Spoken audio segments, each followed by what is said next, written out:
Yep.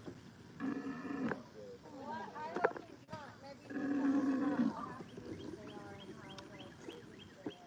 Yeah. So we've had, or excuse me, this guy treated for everything you could analyze for. The official diagnosis is his baby. And the camel trainer tells me that if I would hit him with that stick, that he would quit complaining. But I won't hit him. I'm also good with things. And so you know, that's what it is. But he came he came from a zoo where they did 400 camel rats a day, 364 days a year.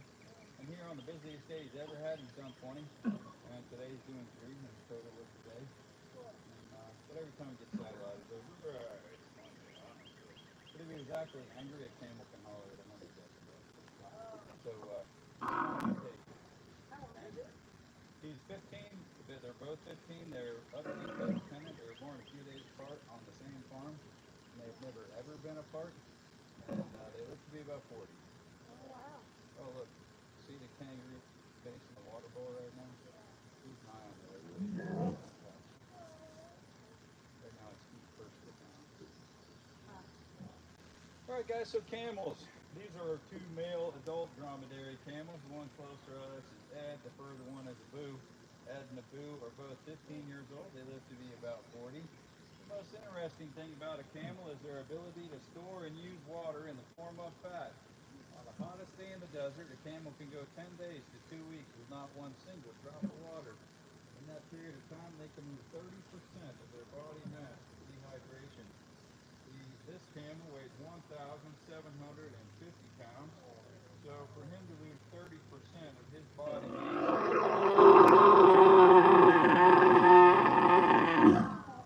I'm about 10% of the mass of that camel. So him losing 500 pounds would be like me losing 50 pounds to dehydration. So if I had lost 50 pounds because I had no water for 10 days, there's a special word for what I would be, and that word is, yep, that's it. And if you can't read good, you just keep sticking out. And if the camel lost 500 pounds because he had no water for 10 days, the special word for what he would be is thirsty. And if the camel is thirsty, oh my goodness, he's thirsty. If this camel had actually lost 30% of his body mass, his hump up top would be loose and floppy, hanging off one side or the other. He would be as flat on top as a horse. And in that condition, the camel, would be able to drink 50 gallons of water in 3 minutes. That is a 55-gallon drum. That camel could drink that barrel in 3 minutes. That is chucking down about 17 gallons per minute, or 1 gallon every 4 seconds. That is sort of an amazing thing because the camel has no tank in him except his stomach, and his stomach only holds 7 to 10 gallons of water, and yet he's going to count down 50 all at once. So the way that it works, as the camel dehydrates first, his red blood cells go from oval all the way down to flat, and at the same time his fat cells come down. So we're all normal-sized people. So suppose that this was normal size for a human fat cell, and we had a burning desire to start and show my 600-pound life. We ate food with no limit whatsoever for months or years. Our fat cells can go from something like this to something like that, dozens or hundreds of times their original volume. The camel is the exact opposite. He walks around with his fat cells the size that we would call super morbidly obese, and what he calls normal. And as he dehydrates, his fat cells shrink all the way down to where he would call severely dehydrated, is what we would call normal.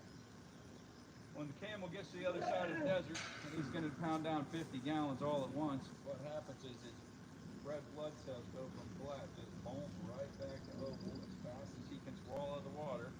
And his fat cells go from normal for a human to normal for a camel in about 40 seconds on an individual cell basis, 3.5 minutes on a whole body basis.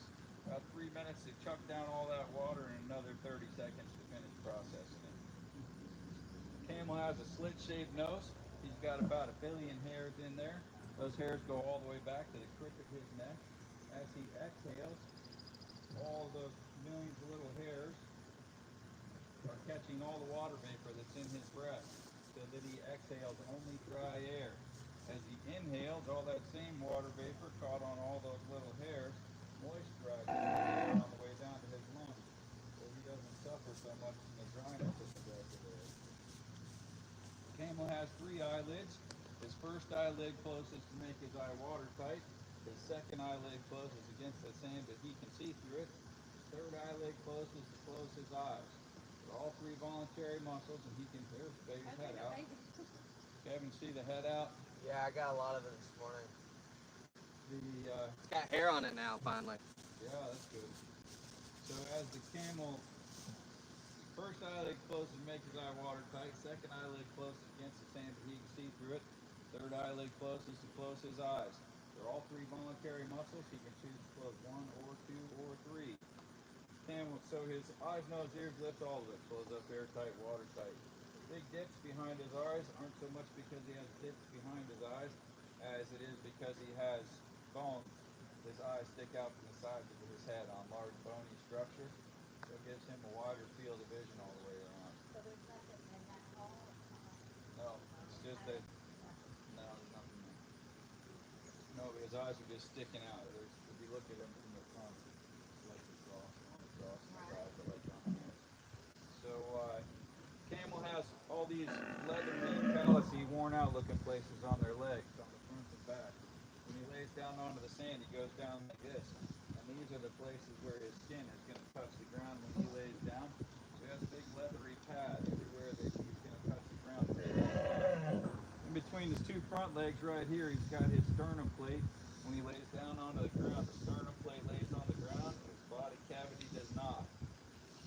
So that leaves a 1 or 2 inch gap between his body cavity and the sand. That may not sound like a huge deal unless you consider if this was your stovetop and this was your hand, how much would you love for there to be a 1 inch gap right there? And so the camel, when he is trying to stay cool, he lays down, sternum plate down. He's trying to warm up, he rolls onto his side to soak heat out of the sand. The camel's bottom of his feet are the same as the pads on his knees and on his sternum plate. The pads of his feet also keep him from burning his feet on the sand. That does mean that the one thing a camel can't do is walk on mud. They are like butts on ice skates when it gets muddy out here. And let's go ahead and get this guy out for a ride, and then we're going to do meet and greet with both of them.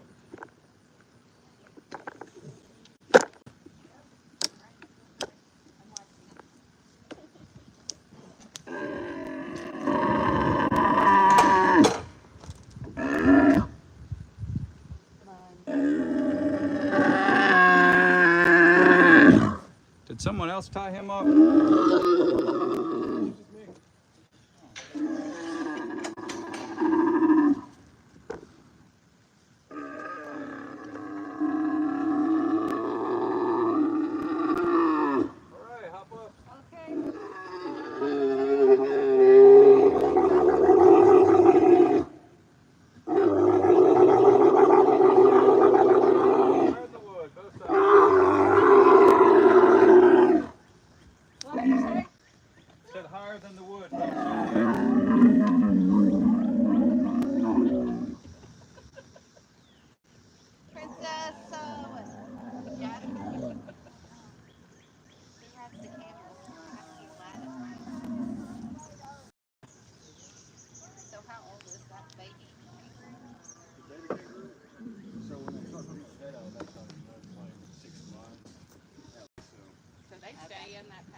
What do you think is the most interesting animal here? Boo is my favorite animal. Another camel. Most interesting probably kangaroo.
And they also had a donkey and motorcycle out on the other.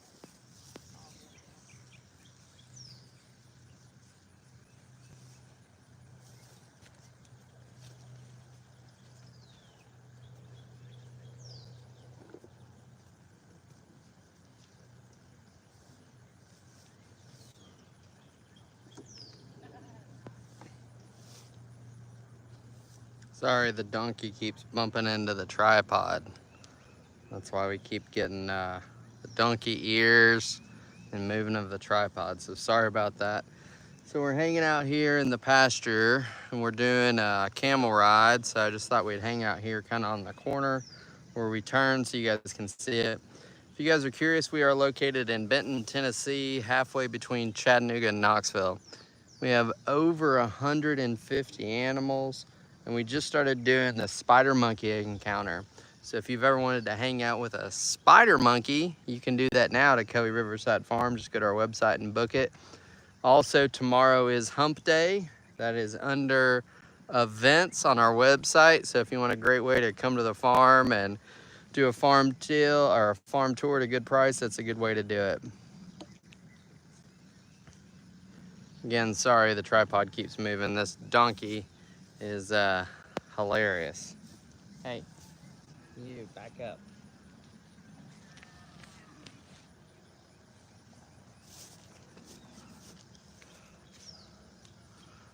Look at this. This donkey. That's what we're dealing with there. I guess it's good that the donkey likes me, but it's just hard to video sometimes. Sorry about that.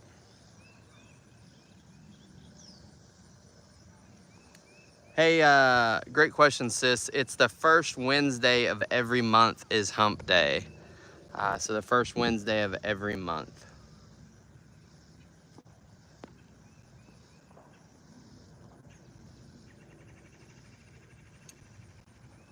I think they have one more.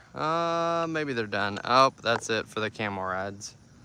I thought we had one more, but that was everybody.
Summertime they'll split one, and in the wintertime leave one by themselves. Alright, this guy's the kissing camel. You go, and the camel will give you a kiss.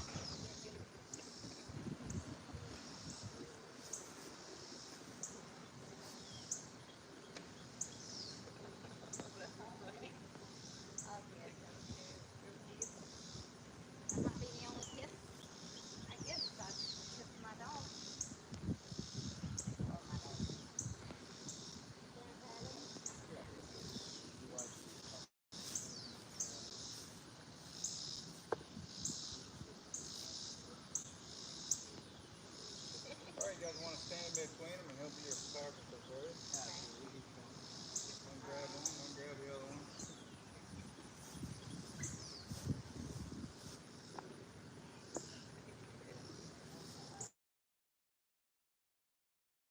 Alright, 3, 2, 1, say cheese. I got 2.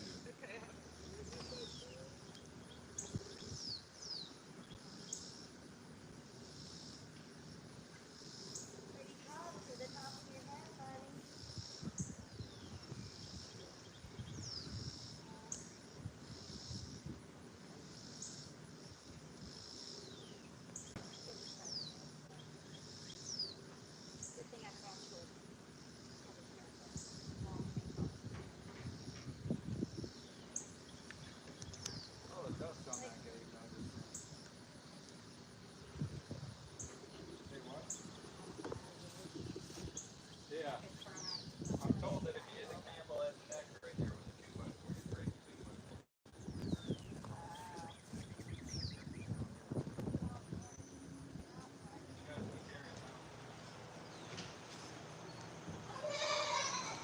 All right, guys, that was the camel encounter. And let's see if we have another sloth going on right now. If we do, we'll catch up with that. Give me 1 second.